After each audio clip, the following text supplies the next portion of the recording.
श्री सूत जी कहते हैं, ऋषियों, एक राजा हुए जिनका नाम था उपरिचर।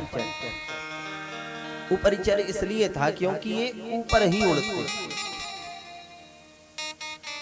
इन्होंने देवताओं को इतना प्रसन्न किया कि देवता प्रसन्न होकर के इनको एक सुंदर विमान भेंट किए, जो विमान स्फटिक से बना हुआ है। हमारे सदग्रंथों में, हमारे पुराणों में 3 विमानों की बड़ी महिमा बताई है। 3 विमान मुख्य रूप से। एक त्रेता में, जिसमें भगवान श्री राम जी विराजमान होकर के अयोध्या लौटे थे, उसका नाम है पुष्पक विमान, जिसमें डीजल नहीं लगता, जिसमें पेट्रोल नहीं लगता, बस इच्छा करो पुष्पों की सुगंध से ही वो उड़ता चला जाता है। उसका नाम पुष्पक विमान। दूसरा श्रीमद् भागवत महापुराण में ही वर्णन आता है कर्दम ऋषि का, जिन्होंने अपनी साधना से, अपनी तपस्या संकल्प के प्रभाव से एक सुंदर कामद विमान का निर्माण किया।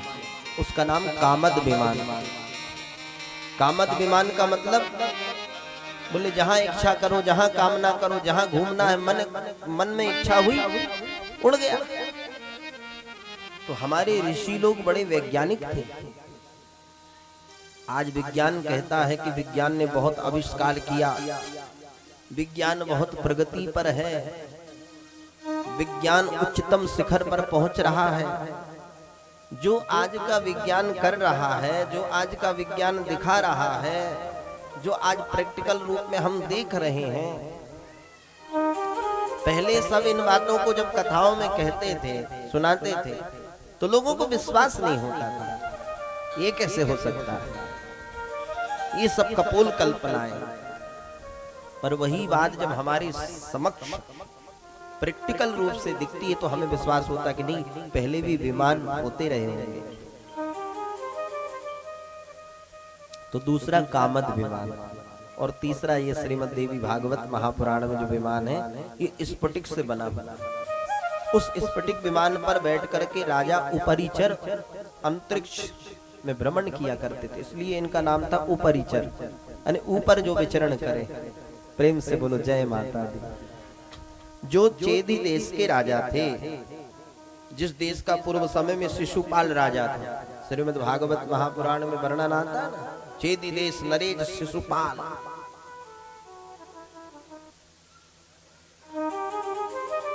खिराजो परिचरो नाम धार्मिकः सत्य संगरः चेदि देश पतिर श्रीमान बभूव द्विज पूजकः। ब्राह्मणों का परम भक्त है, संतों का परम भक्त है, और सत्य संकल्प है, हमेशा सत्य बोलते हैं, जीवन में धर्म है।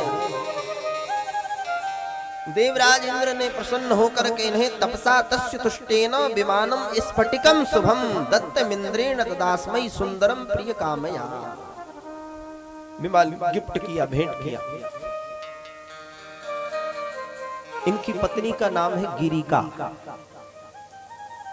वासोस्तु पत्नी गिरिका कामान काले न वेदयत् ऋतुकाल मनु प्राप्ता स्नाता पुंसवने सुतिः।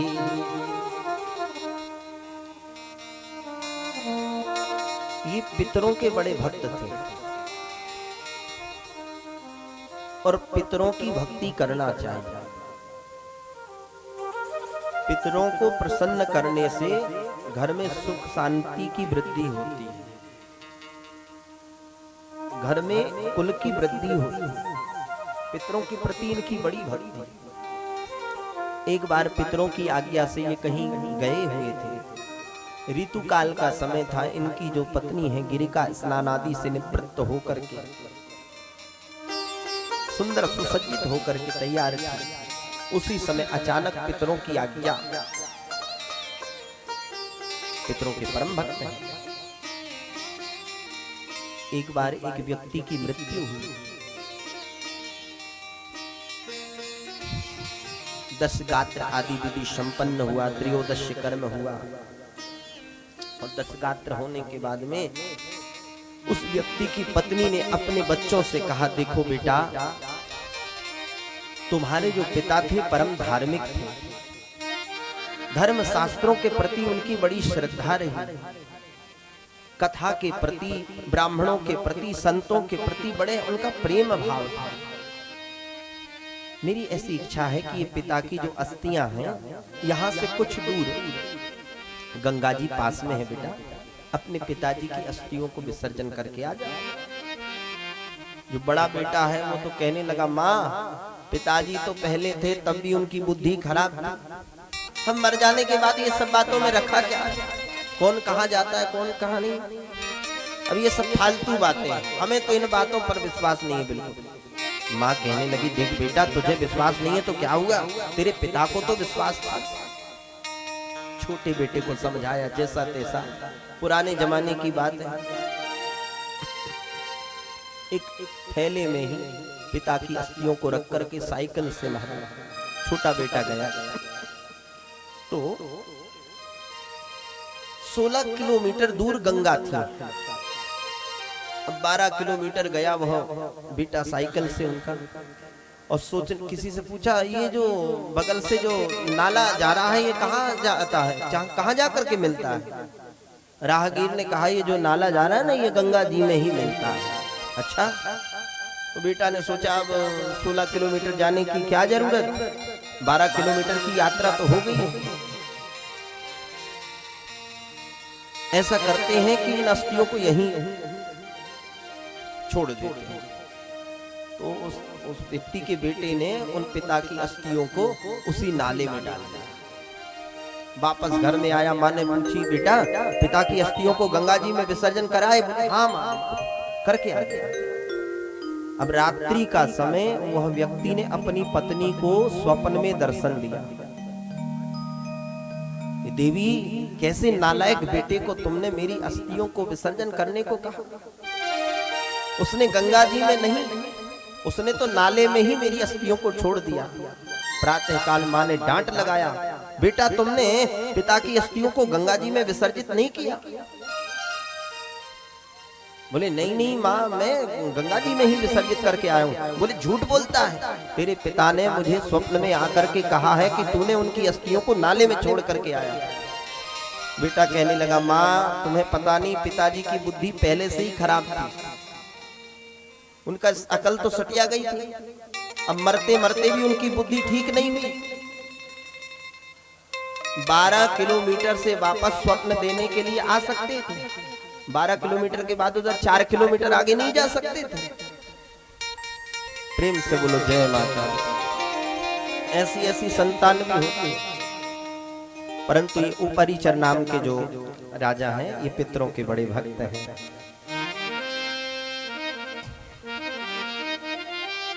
तो जंगल में जाते हैं शिकार खेलने के लिए, तो चिंतन तो घर का था, स्त्री का चिंतन था, तो उनका तेज स्खलित हो गया।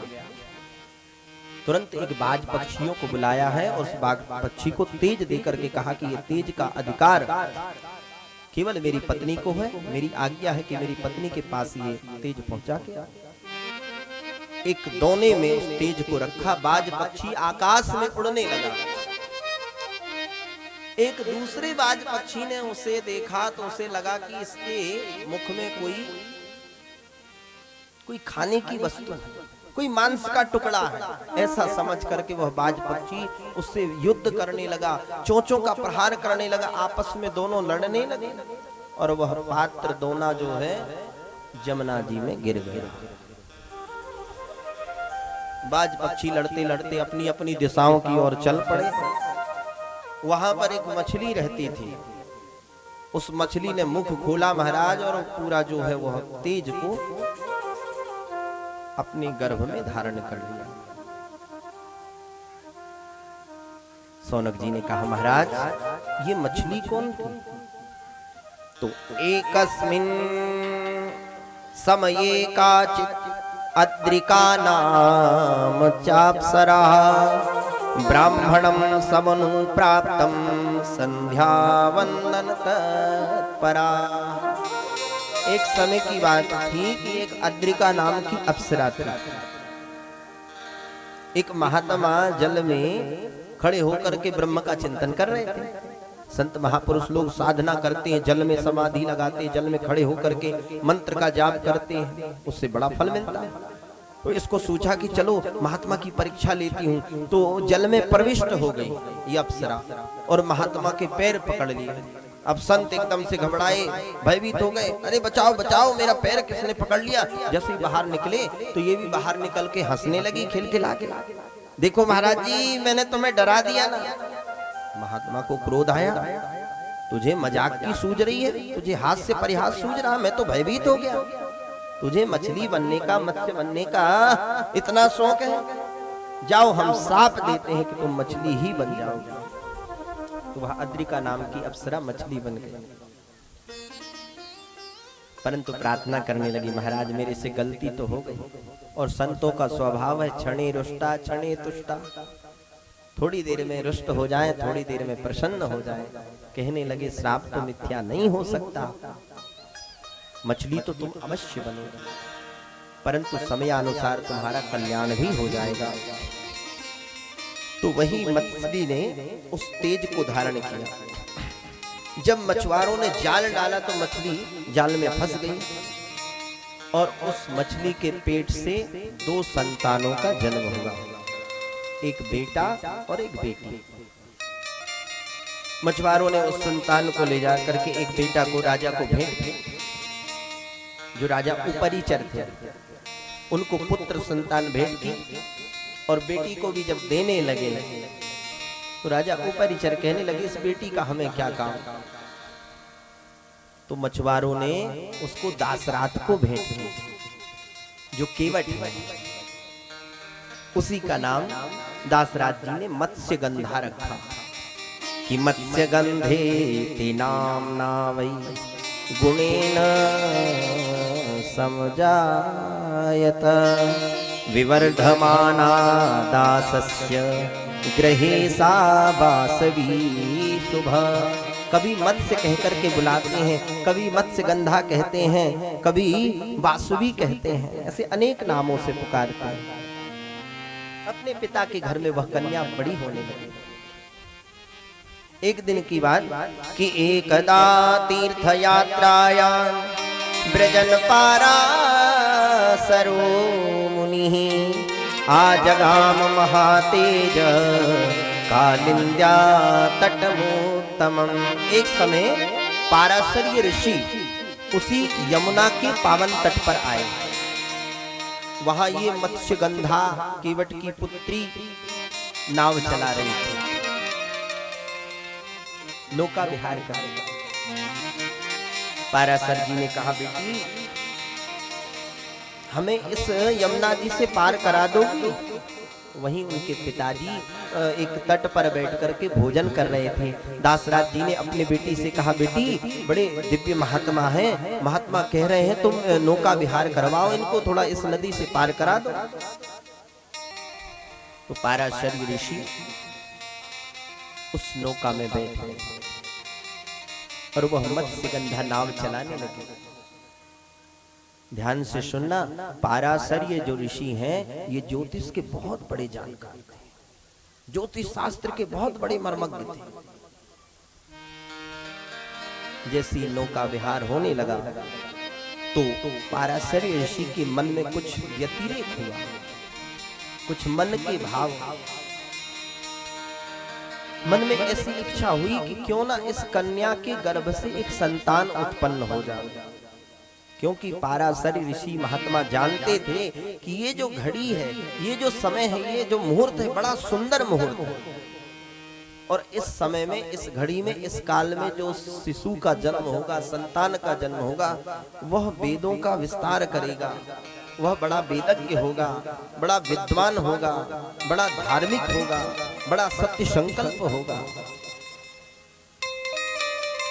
जैसे ही उस कन्या का स्पर्श करना चाहा तो वह मत्स्यगंधा कहने लगी, महाराज आप ब्राह्मण हैं, एक तो ब्राह्मण कुल कितना पवित्र होता है, आप एक ऋषि हैं, कहाँ वशिष्ठ ऋषि के वंश में आपका जन्म हुआ?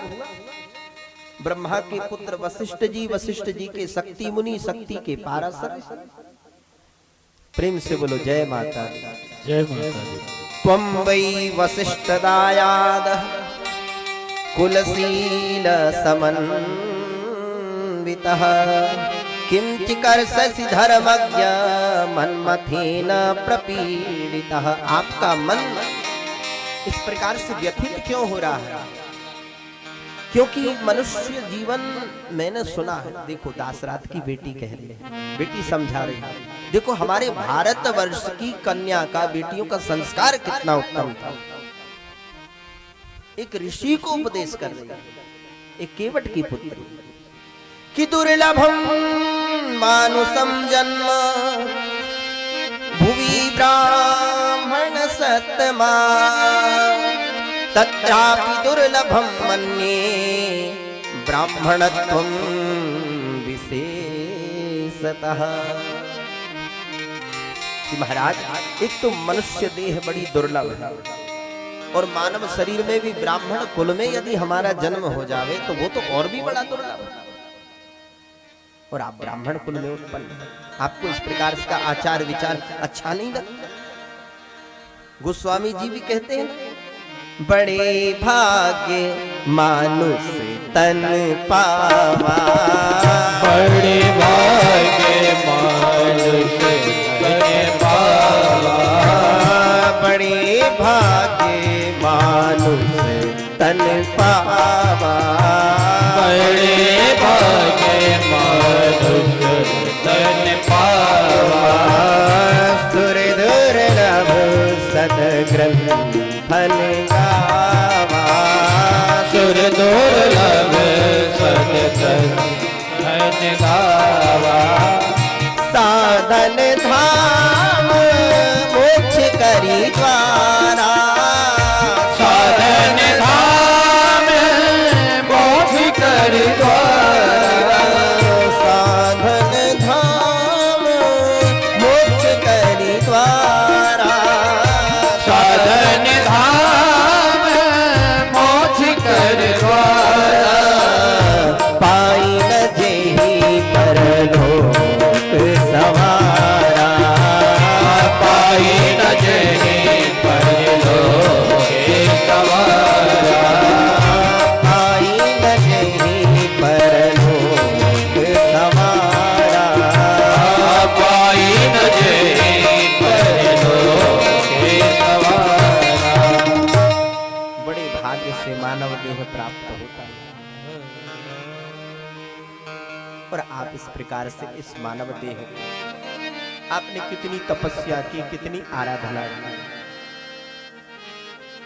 देखो महाराज, मेरा नाम मत्स्यगंधा है, मेरे शरीर से मछली सी सुगंध आती है, दुर्गंध आती है, मेरे को कोई स्पर्श करना नहीं चाहता, मेरे से लोग दूर दूर भागते हैं, और आप मेरा स्पर्श करना चाहते हैं। कि मत्स्यगंधा प्रजग्राह मुनि कामातुरस्तदा वैपमानातु सा कन्या तामुवाच पुरस्थितम्। देखो महाराज, कि दुर्गंधाहं मुनि श्रेष्ठ कथम त्वानोपसंकसे समान रूप पयो काम संयोगस्तु सुखावह। यदि सांसारिक सुख की आपके मन में कामना है तो क्या कम से कम बरोबर की मैत्री होना चाहिए। आप कहाँ इतने तेजस्वी मनस्वी ब्राह्मण कुल में उत्पन्न श्रेष्ठ संत, और मैं कहाँ केवट की पुत्री। देखो महाराज, अभी समय देखिए आप, सूर्य भगवान अपनी प्रखर किरणों से प्रकाशित हैं और आपको इस प्रकार थोड़ा समय का ध्यान रखना चाहिए। पशु धर्मो नमी प्रीति, हर एक चीज का मैंने पूर्व में भी निवेदन किया, हर चीज का मुहूर्त होता है। तो उस समय व्यास जी ने कहा, देवी तुम चिंता मत करो, तुम्हारा पुत्री धर्म नष्ट नहीं होगा। मेरे मन में जो विचार उत्पन्न हुआ है, मेरे साथ जो घटनाएं घटित हो रही हैं, निश्चित ही ये देव योग है, ये विधि का विधान है। उसी समय व्यास जी ने अपनी तपस्या के बल से सारे संसार में कोहरा उत्पन्न कर दिया, चारों तरफ अंधकार छा गया। कि निहारं कल्पयामास शीघ्रं पुण्य बलेन वै, निहारे च समुत्पन्ने तटेति तमसायुते। सत्यवती ने कहा, देखो महाराज, यदि आपकी ऐसी इच्छा है तो मेरे को पहले वचन दो कि मेरा कन्या धर्म नष्ट नहीं होना चाहिए और लोक में मेरी अपकीर्ति नहीं होना चाहिए। व्यास जी ने कहा, तुम्हारी बिल्कुल अपकीर्ति नहीं होगी, मेरा आशीर्वाद है, तुम्हारा कन्या धर्म भी नष्ट नहीं होगा और हम अपनी तपस्या से तुम्हें योजन गंधा बना देंगे। तुम्हारे शरीर से दुर्गंध नहीं, अब सुगंध आएगी। हजारों कोस तक, योजन तक का वातावरण जहां तुम रहोगी वो सुगंधित हो जाएगा। ये हमारा आशीर्वाद है। इस प्रकार से सुंदर समय, सुंदर काल, सुंदर नक्षत्र, समय घड़ी के अनुसार सुशुभे यमुना द्वीपे पुत्रं काममिवापरं जातमात्रस्तु तेजस्वी तामुवाच स्वमातरम्। ये जो आषाढ़ मास की जो पूर्णिमा आती है ना, जिसको हम लोग गुरु पूर्णिमा कहते हैं, जिसको हम लोग व्यास पूर्णिमा कहते हैं, इसी दिन भगवान व्यास का प्राकट्य हुआ। इसलिए इस दिन हम व्यास जी का पूजन करते हैं। उसी गुरु पूर्णिमा के दिन में भगवान वेद व्यास जी का उस यमुना के द्वीप में जन्म हुआ। बोलिए व्यास जी महाराज की जय हो।